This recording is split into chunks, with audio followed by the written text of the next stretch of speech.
Assalamualaikum warahmatullahi wabarakatuh. Selamat pagi anak-anakku kelas 8 MTSPM. Semoga dalam keadaan sehat. Marilah kita mulai pembelajaran pada pagi hari ini. Kita awali dengan bacaan Ummul Quran yang kita tujukan kepada para masyayikh kita, para pendahulu kita, para generasi bangsa ini. Semoga kita semua dicurahkan rahmat oleh Allah, diberikan kelancaran, kesehatan, keimanan, keselamatan dunia akhirat, dan diberikan kelancaran dalam pembelajaran ini. Ala hadiniyah. Al-Fatihah. Bismillahirrahmanirrahim.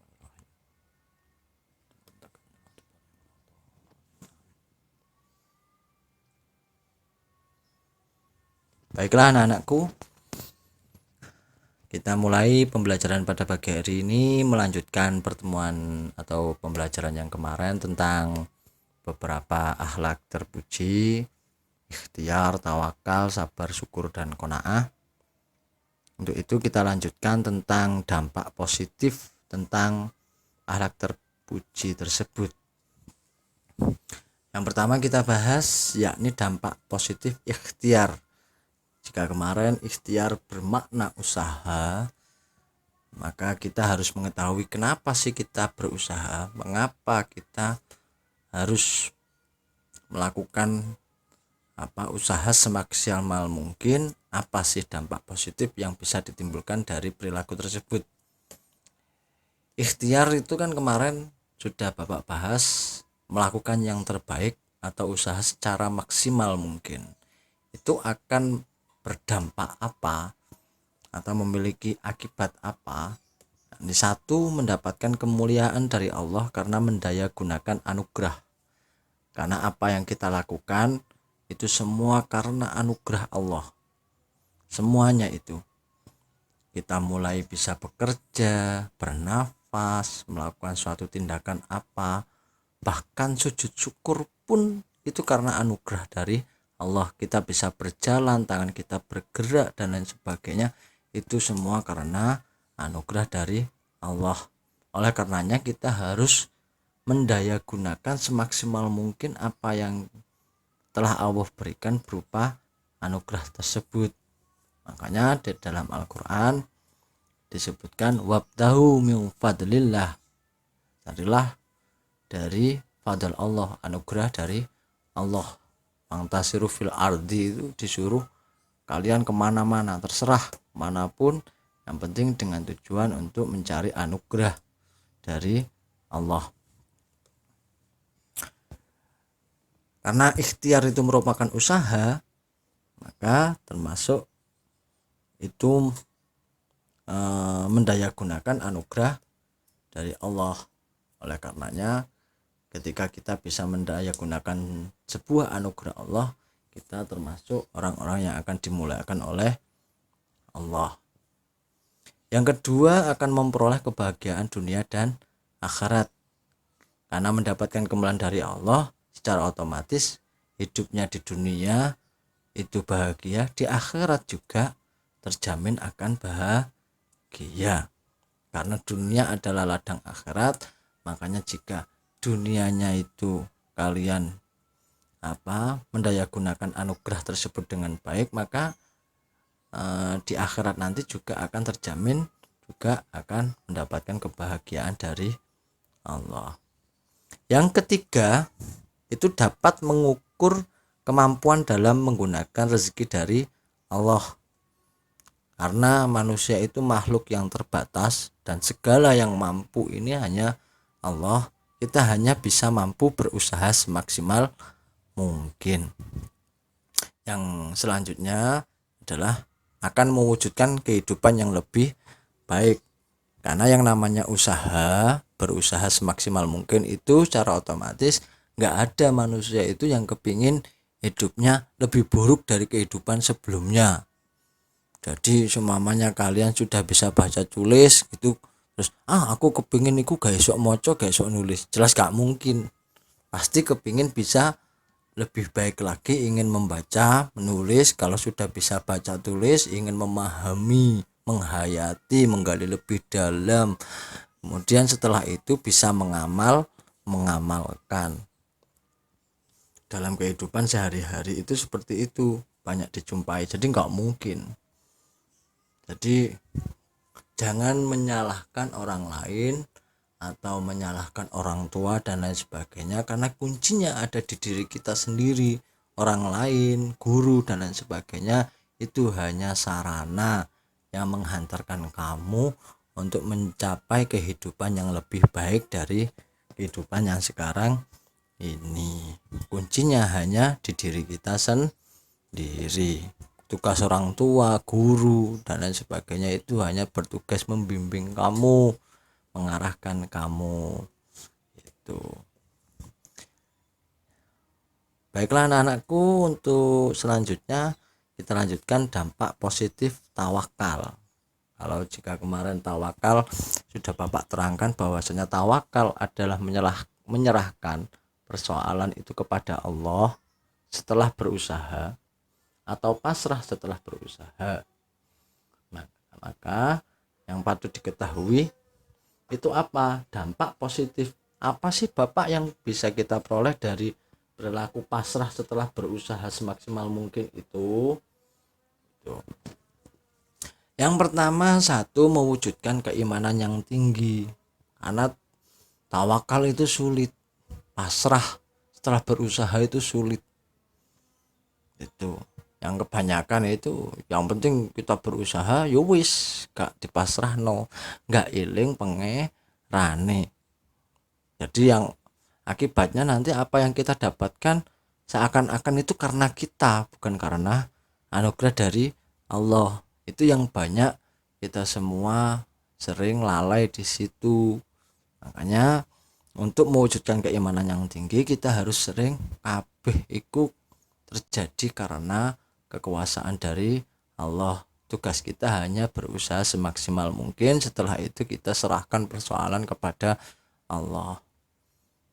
Makanya ketika kalian menjadi siswi, ya kewajiban kalian itu ya belajar semaksimal mungkin. Belajar semaksimal mungkin, setelah itu masalah hasil kita serahkan kepada Allah. Makanya zaman dulu ada tuntunan doa, Allahumma innistauda'tuka ma qara'tuhu farduhu ilayya inda hajati ilayya. Itu maksudnya di situ. Ya Allah, aku titipkan ilmu pada panjenengan.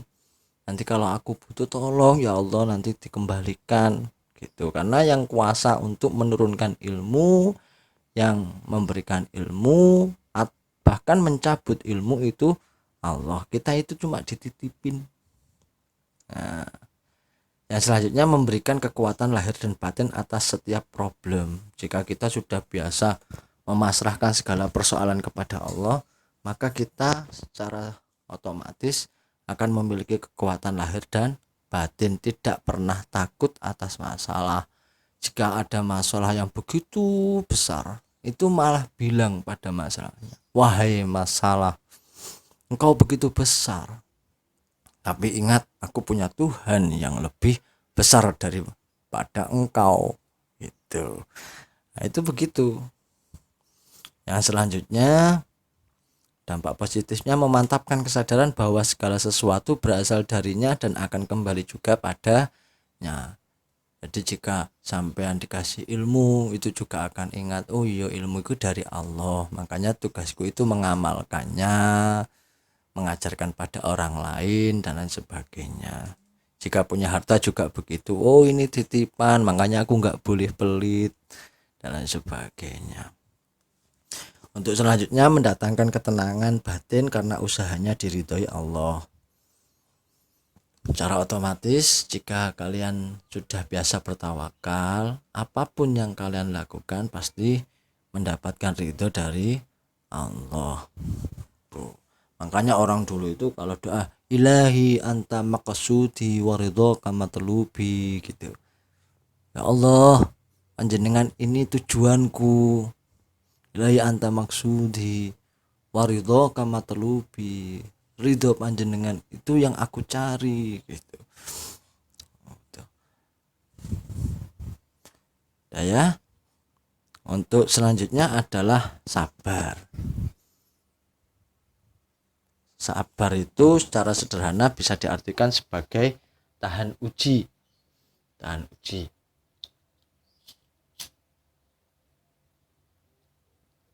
Tahan uji. Nah, tahan uji atas setiap cobaan, halangan, rintangan itu memiliki dampak positif apa toh Bapak? Yang pertama itu memberikan pelajaran dan peringatan dari Allah bahwa manusia ini sangat kecil di hadapan Allah. Bayangkan jika dunia seisinya itu ibarat kedelai, ibarat satu biji kedelai, maktul aja.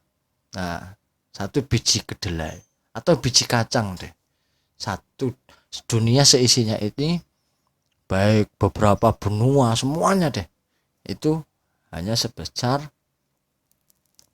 satu biji kacang.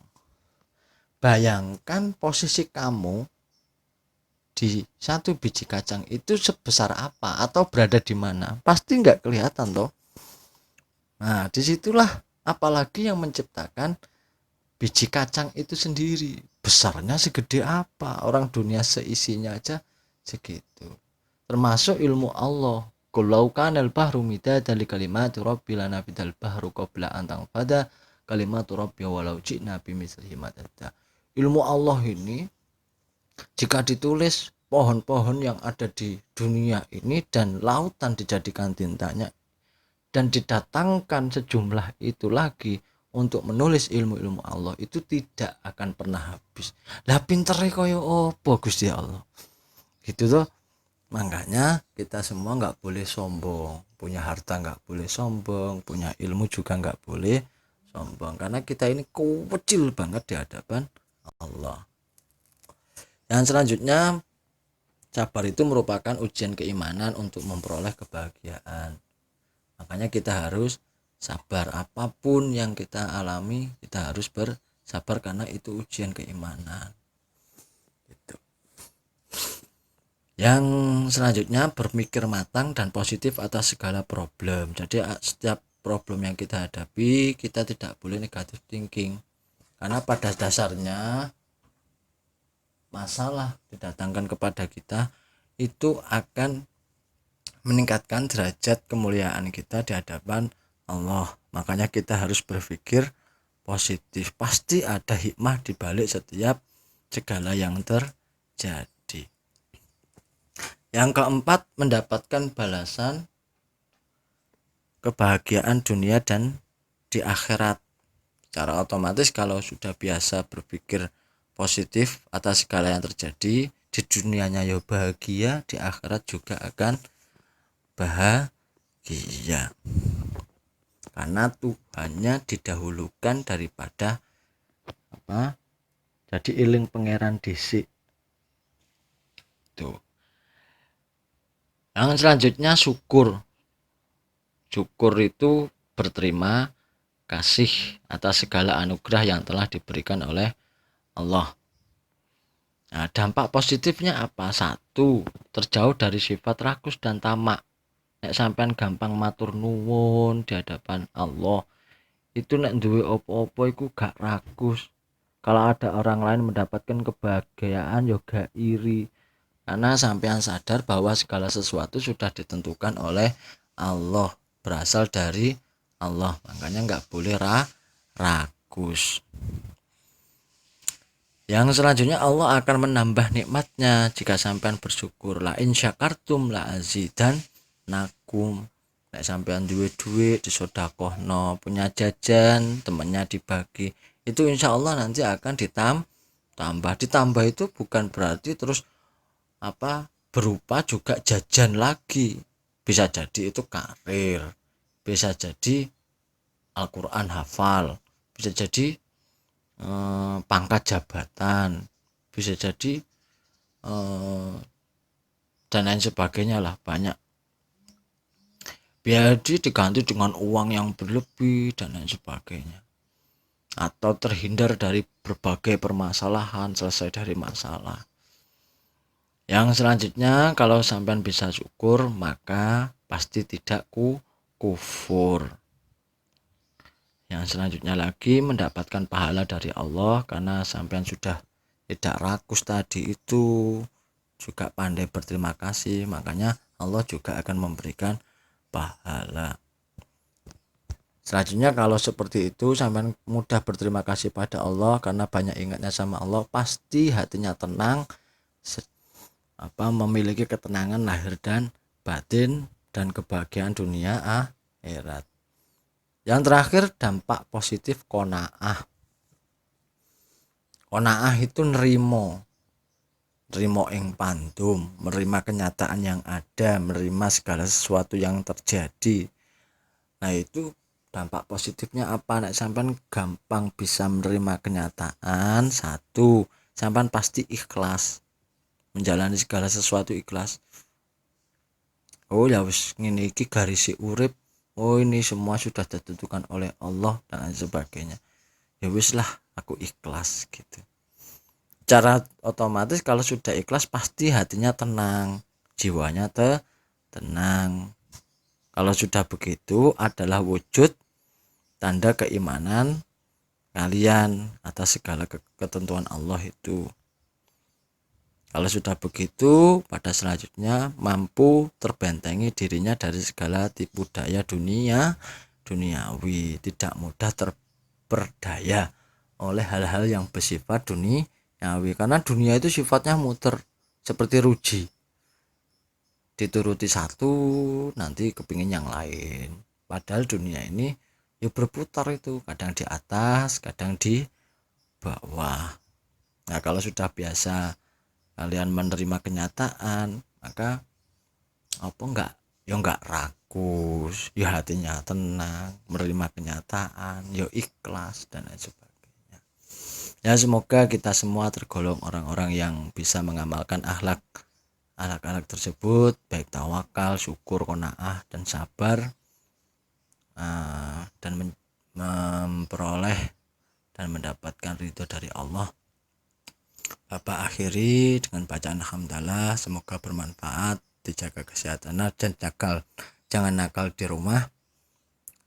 Assalamualaikum warahmatullahi wabarakatuh.